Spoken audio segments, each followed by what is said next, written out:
What's up, guys? This is Zench, your average Joe top laner. I am Ace. I am the current SLE in-house champion. I am also the coach of Gucci Ian. I am not Jan's coach, but I'm a two-time SLE champion, the founding member of Gucci, Savage, and I am for Gin Cocktails Deep. Hey, my name is Revilo, and apparently we're supposed to have nicknames, so I don't know what to say to that one. I'm the Monkey King, I guess. Wait, who said that? Yeah. Now you know the panel. Here are the tiers. We've got goated, good, average, BLM and show matches, and finally back to Div 2 or Valence League.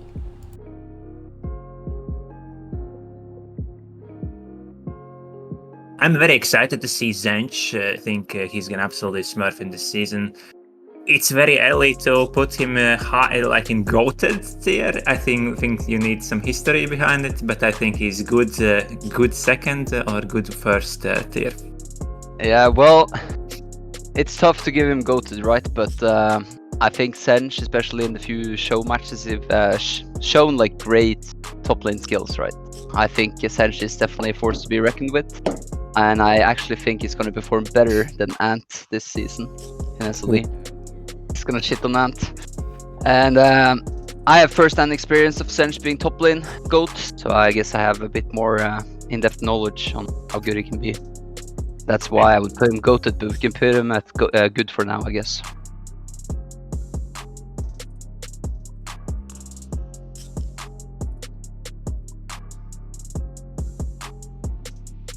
I mean, I think Russo very similar to Zench, but I think he's also like a very solid player, very good fundamentals, and maybe the biggest difference between him is maybe some champion pool, where Russo maybe has a little bit more pocket picks that like, can pull out and really disrupt some things.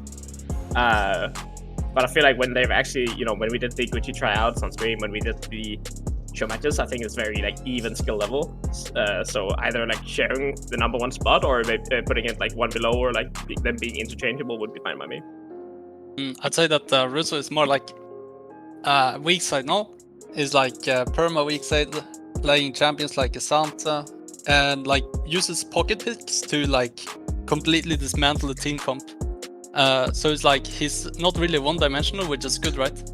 And like fundamentally, like he's pretty good as well. It's not really easy to find like advantages in lane against this guy.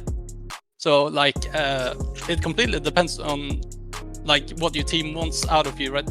So I think like for the team, for Young, having like a stable top laner that is able to just absorb pressure and let Kanse pop off in bot lane is like really valuable to them, to that team, right? I think putting him in like above Zench and goated, as he might also have higher value because more of a weak side player, and in the spot lane dominant meta, probably a better spot for him.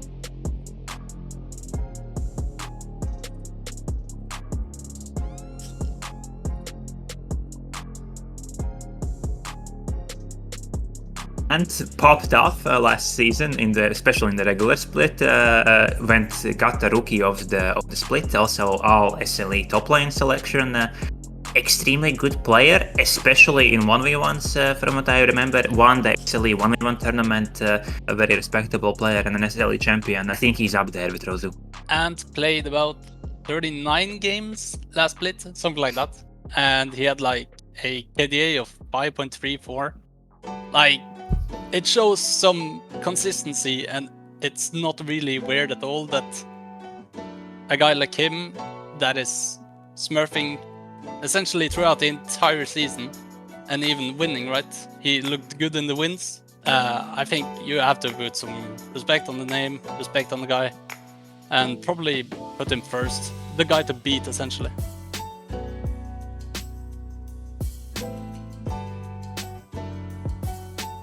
He's playing top lane now. He's in a new role. I think he's like, I think he needs to start it quite low.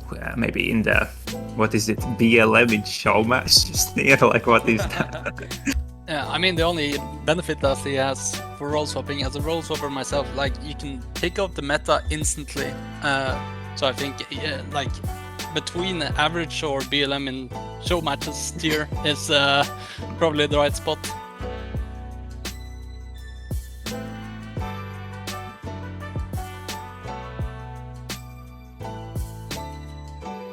Did look good against Ant. I think they played against each other. Yeah. He's somewhere between average and good for me. I mean, for me, but basically like Snakepig, I think they're kind of known as the teamfight team, right? I've imagined them playing like a lot of Orin, a lot of Malphite, a lot of these high AoE, maybe even like a bit of a tank passive role on his team. So having access to just even a deep tank pool is really important for his team. I think he's very valuable, and I would probably put him in good. Any other team that's not as focused on this teamfight aspect, he might not be as good.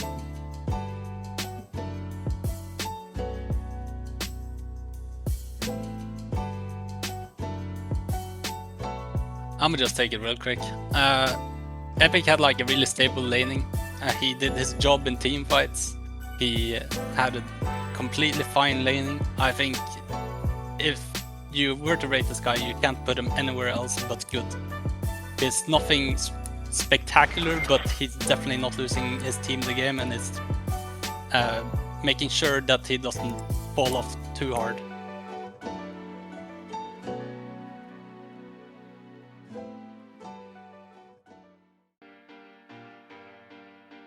I'll just take it real quick, because I played against him. I think you just put him in BLM in show matches insta, and not look back. Ooh. Got him! This guy was not great, and he probably won tricks even Gangplank. Gangplank is not in the best of states. It's not a weak champion, but it's really easy to either just kill him in lane. He was really disrespectful in laning phase. And I don't see a GP player being that great at GP, even if you one trick, if you do those mistakes. The most unreliable player in SLE history. I think he was the player that went from Diamond 1 to Platinum 4 in 2 days, so that speaks for itself.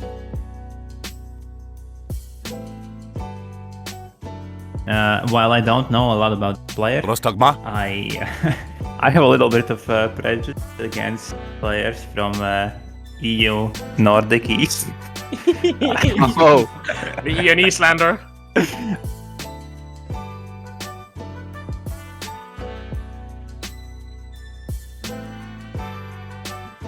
I mean, he got Linus so instantly goated, no? I like it. I think he's like something like a top 20, top 30 Scion player in EU West. Like, he's one-tricking that champion hard. And if he doesn't get Scion, he goes for Volibear. Might be a little bit of a... Well, inside his band, he goes into the average, but if he's on and a Scion, it's very... Maybe with draft for line, putting every time you're playing, you're pulling that extra band, so every team only has 2 bands against you. A little bit of utility in that regard. So maybe top of average sounds fair.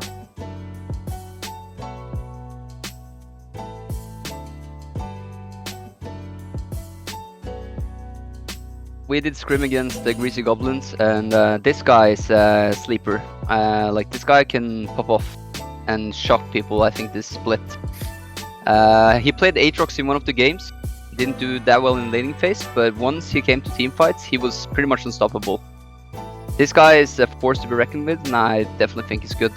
I think I haven't played against Cybertop or Epic, but I think he's better than both of those.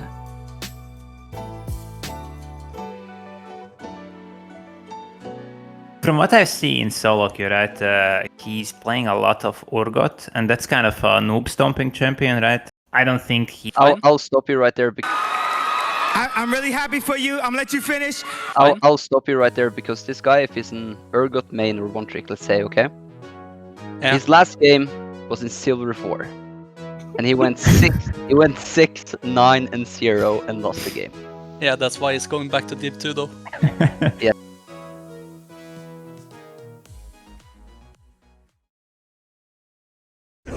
No. Wait. Yeah, worse name than Fenris. And probably worse gameplay too. So I think just put him all the way down, man.